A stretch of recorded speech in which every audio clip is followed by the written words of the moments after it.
So mga travelers, dito na tayo sa Calapan Port. Sakay lang yung mga passenger natin. At ang oras natin ngayon ay 10:43.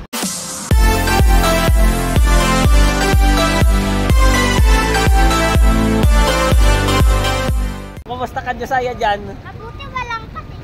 Walang pating. Mabuti daw walang pating, sabi ni Josiah boy. Okay, okay. Ang ganda ng biyahe. Oo, ganda nga ng dagat eh. Let's go, let's go, let's go.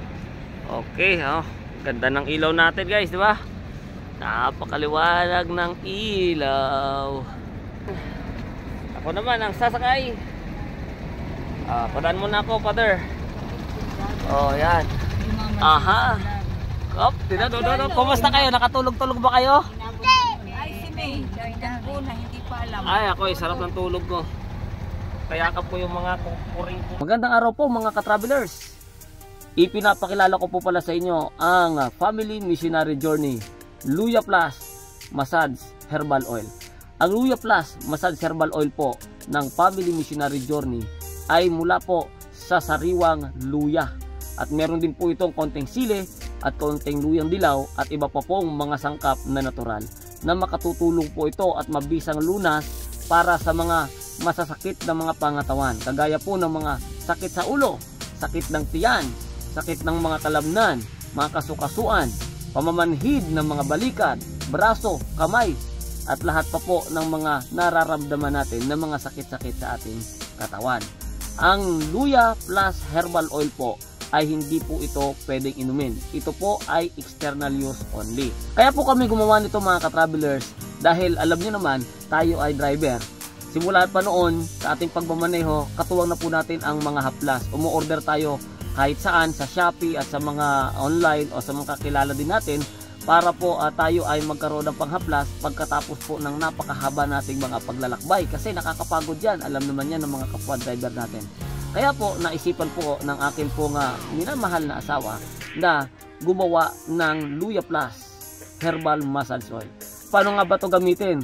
Siyempre mga ka-travelers, kung saan ang masakit na bahagi ng inyong katawan ay inyo lamang pong haplasan ng Luya Plus Herbal Massage Oil. Ito po ay mabilis at epektibo sa lahat ng ating pong nararamdaman. Kung gusto niyo po mag-order, meron po tayong mga dala. At maaring makapagbigay po tayo ng limited na libre po nito sa ating pong mga piling subscriber na makakakilala sa atin sa daan.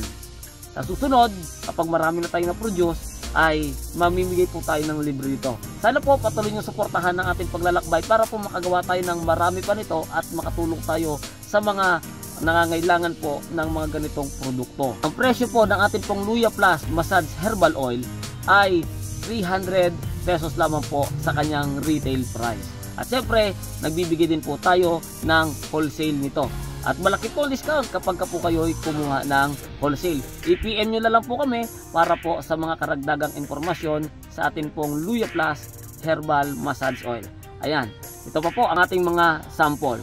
Nandito po tayo ngayon sa Mindoro at meron po nga umorder sa atin ng 10 bottles po nito. Ang bawat bottles po nito ay 100 ml po. Sana po takilikin po natin ang sariling atin. Suportahan niyo po kami sa patuloy namin paglalakbay upang madami pa po tayong matulungan sa pamagitan po ng pamamahagi natin ng Luya Plus Herbal Massage Oil.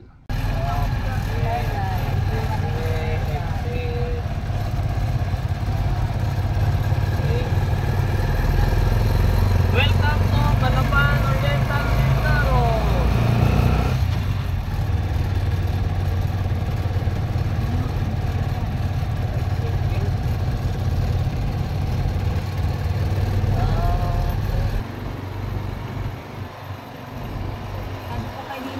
Calapan del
dadaanan natin. Oh.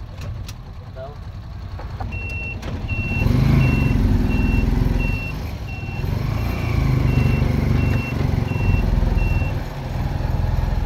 Gasolina muna tayo dito.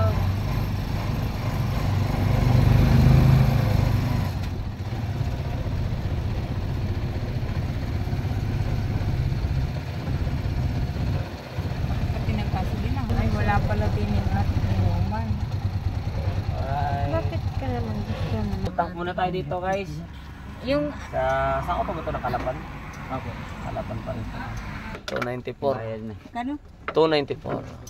Hindi pala. 48. 4.8 lang. So, ibig sabihin, kung dumire-diretso tayo, kaya pa to hanggang abot pala sana siya hanggang pa der. Hanggang Pinamalayan, hanggang dun pa. 4 na litro lang mahigit 4.8. Okay, so yung isang full tank kayang umabot din. Kunwari ko ng hanggang Pinamalayan galing Tayabas, no? Siyempre hindi pa natin siyang oo nga, hindi pa nga. Oy, 4.8 lang, wala pa 5 litro galing Tayabas. So hindi pa rin siya kalakasan, halos hindi pa rin siya nagpapalayo doon sa barako namin dati, guys. Resibo ka? Kaya taga dito sa Ikamang yan. Meron na. Thank you. Okay, so nakapag-gasolina na tayo. Diretso na ulit tayo. Kinabahan lang ako, baka kakukulangin tayo, pero talagang 4.8 lang ang sa gasolina mula Tayabas hanggang dito sa Calapan. Nakalabas na tayo ng Calapan City. Alright, sige, tubig, pasalin mo tayo tubig.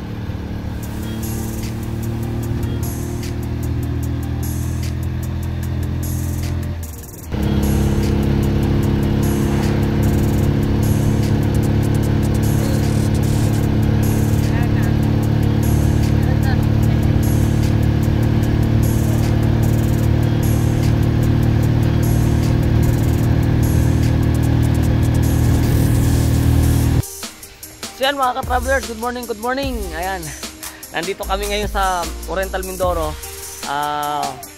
Kami ay tumigil muna dito sa aming mga kamag-anak dito. May mga kamag-anak po tayo dito sa Oriental Mindoro Ay, si Josiah makikita. Naku, baka ma-rescue tayo, anak. Ayan, so mayroon silang magandang tubig dito. Kusang lumalabas ganyan, flowing. Maliligo tayo, napakalamig dito. Tara, tulorin niyo mga travelers. Ito yung buhay natin kapag natadaan tayo sa mga lugar. Nasaan yung sabunan doon ha? Yung tayo sabon. Yan. Naliligo tayo. Kaya makita mo yung bututoy. Hindi. Magalit sa YouTube kung nakita ang bututoy mo. Hindi, nakababad naman ako Kasi ang ganas. Ang astig dito ng tubig nila. Papa, dyan kami nagkukuha Ng tubig. Dyan Tang. kami kukuha ng tubig ni tatay. Tubig ka na. Tapos dito ko parang Diyan nga. Diyan nga. Napakaganda ito. Wala tong water pump mga travelers. Walang pump. Sige saya, liligo na tayo. Kanina ako laro naglaro. Oy, nasusulat ako. Ganyan ka lang. Huwag ka magtayo para hindi makita yung botong pong. Tita, alina na po. Ayan. Dito yung tubig Yan, ganyan kaganda yung tubig dito guys. Dati sobrang lakas talaga niyan. Dati sobrang lakas. Hanggang dun yung umaano dati Hanggang pa. Sarap ang ligo ni Josiah.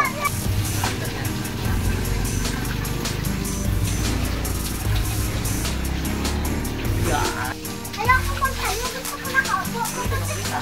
Ha? Tawag ka dito para kita ka dito. Dito tapos ka dito para kita ka dito. Sarap. Papa, gusto ko na po. Sa ano ba? Kaya natutahan din o? Doon ka na. Dito ka na dito. Oh my!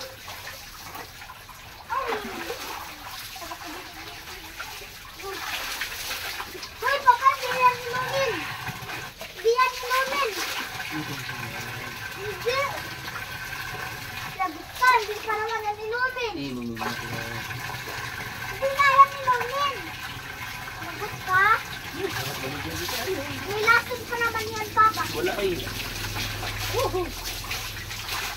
Sarap ulit po. Takot ka kaagad eh. Sarap. Kahit ko. Punta, upo ka nga dyan. Eh, hindi ako makikita doon sa mga. Kita ka, ang laki ng tao eh. Papa!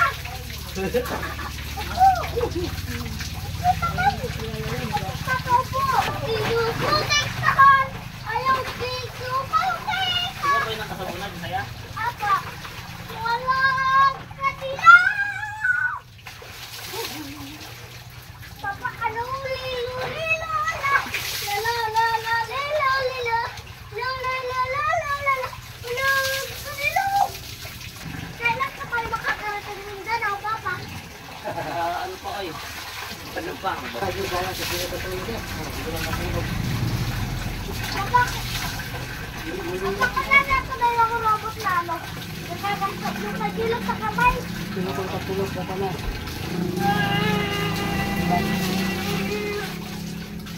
So yan. Okay na. Ang sarap ng tubig dito. Fresh na fresh yan. Galing talaga yun doon sa ilalim. Ano yun? Parang drilling. Gumutas. Uso dito yan. Wala siyang water pump.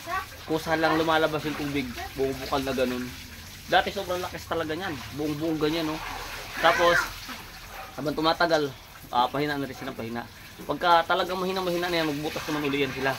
Panibago. Pero napakatagal, no? Na bago maghina yan. Ilang taon din ang bibilangin. Baka hindi lang mga 10 taon ang bibilangin. Sarap maligo ba? Parang na ano yung katawan ko, nakaligo na ako. Kasi spring, yung fresh na fresh yung tubig, ang sarap, grabe. Nakakapagpalakas talaga to ng katawan pag ganito. Ay mga pogi, bye-bye! Ito na kami! Bye-bye, bye-bye! Aroy, nag-flying kiss pa talaga. Bye-bye, tita! Tita, bye-bye! Bye-bye, alis na kami! Akin ang ano tubig. Sabi mo doon sa malayo. Wala akong sinabi sa malayo, ha? Baka pupunta ka sa malayo, ano? Wala po sa gilid na tindahan. Kaya hawakan mo. Ganyan, ha?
masdan natin yung kagandahan ng Mindoro, mga ka-travelers.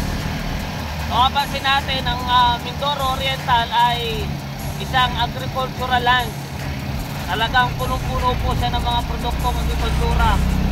Mula palay, saging, niyog, ayan. Talagang halos wala pong pangarte ang mga lupa dito. Punong-puno ng mga tanim. Kaya napakasagana. At isa pa, mapansin natin yung mga karsada nila dito, napakagaganda, no? Dinadaanan din po ito ng malalaki sasakyan kasi ito ay nautical highway. May mga dumadaan din dito papunta sa Zamboanga, papuntang Iloilo, at marami pa. Main road dito, pero ang gaganda ng karsada nila na maintain. Meron mang mga pailalilan na bako-bako, pero bilang na bilang. At malimit, malalawak ang kanilang mga karsada. So yan, kasalukuyan, nandito tayo sa C5 kung tawagin nila, or bypass road po ito ng Bungabong, papuntang Rojas Port, para hindi na tayo dadaan doon sa gitna ng bayan.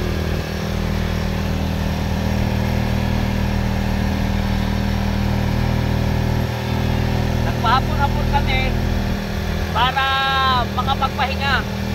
Natulog muna, paghapon. Yan kagandahan kapag may sarili sasakyan, kahit chariot. Marami po kasi kami kamag-anak dito sa Mindoro. Dalawa yung dinaanan namin kamag-anak, at bago kami dumiretso ngayon. So hapon namin yung biyahe ngayong hapon. Ngayong gabi, mga siguro mga alas 7, yun ang hapon namin. Sana abutin natin. Kargahan siguro nila yan.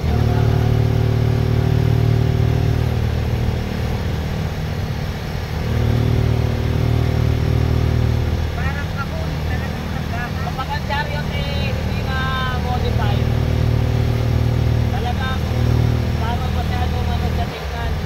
Eh, kung ano, pangit.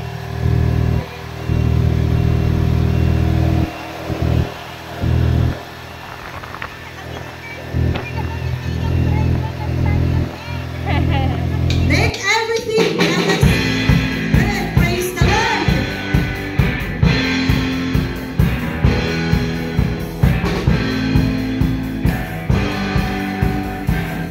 Praise God. Sa Ginoo, bigyan ka. Bless the Lord.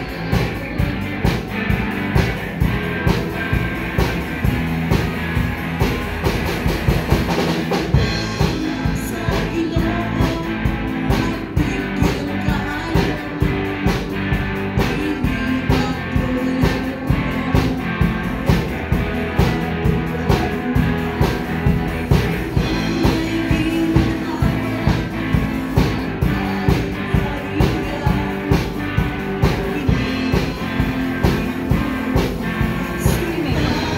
Ayan, tsaka punta Mingming.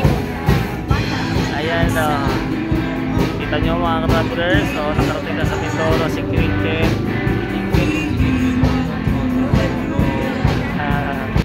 Ayan. Magkano iloload? So mga ka-travelers, nandito na kami ngayon sa may Dangay. Papasok na kami sa Dangay Port. Yan. Kita nyan. Isa likuran ko, papunta dun sa dire-diretso, papunta na ng Rojas. Ano yan, Mindoro. Pagka lumiko ka dito, dyan sa side na yan, papunta dito, yun yung mapunta sa port. So dyan tayo pupunta mamaya. Hindi na tayo magtatagal kasi baka tayo ay maiwanan. Tara, bili na muna tayo.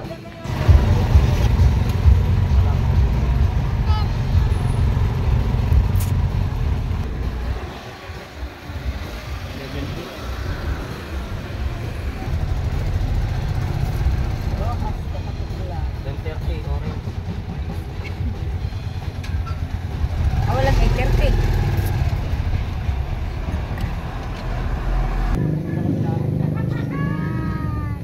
So yan mga ka-travelers, nandito tayo sa Rojas.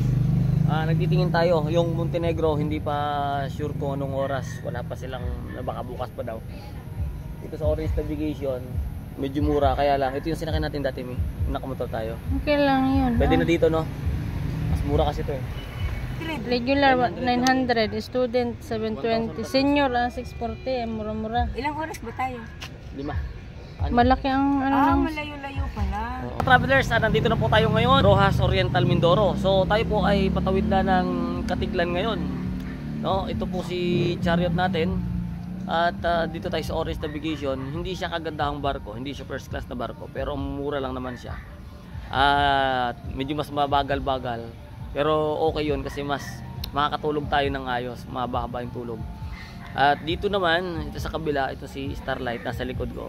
Mas mabilis-bilis yan, kaya lang medyo mas mahal ng konti. Mas mahal yung pamasahe, no? Ayan. So, hintayin natin dito sa Orange kasi wala pang tao dito sa opisina nila. Maaga pa naman kasi, alas 6:37 lang.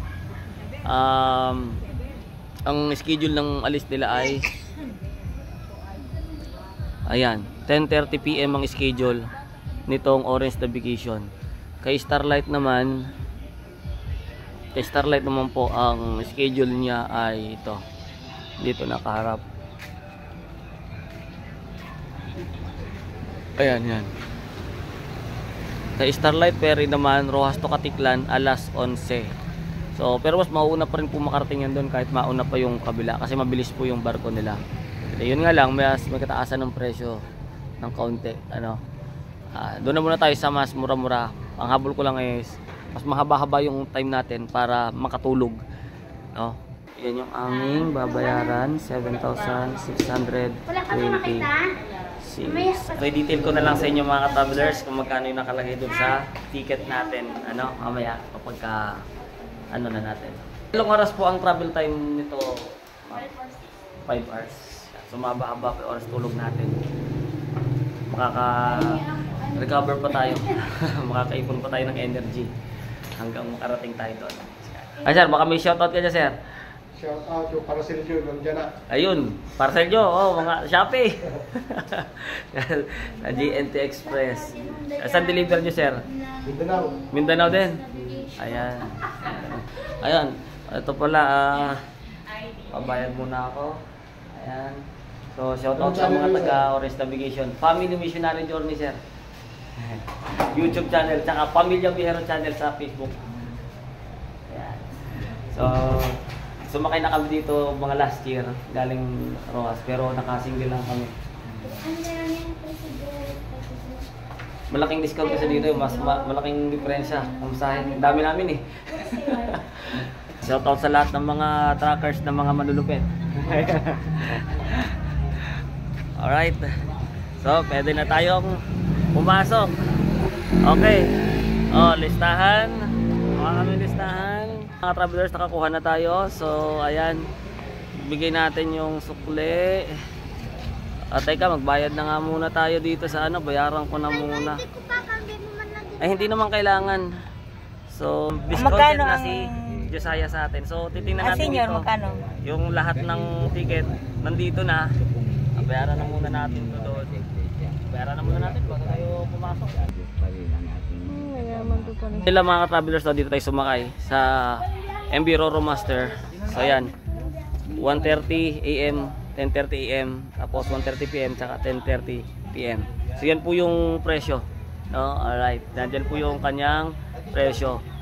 Orange Navigation. Ayan. So ito po yung pinakamurang barko dito. Kung gusto niyo naman na medyo mahal-mahal, dito po kayo kay Starlight Shipping Lines. Search nyo lang po yung pamasahe sa online, meron po sila. Sa kabila naman si Montenegro. Tapos bago tayo pumasok, pag kumpleto na kayo nito, magbabayad kayo doon ng para sa sasakyan lang. Pagkatapos doon na sa loob ang kasunod. Kaya tara, pasok na tayo. Biyahe, tanong mo daw. Ka lang, uy. Siguraduhin mo muna daw mo. Cancel daw. Cancel daw. Ha? Bakit daw?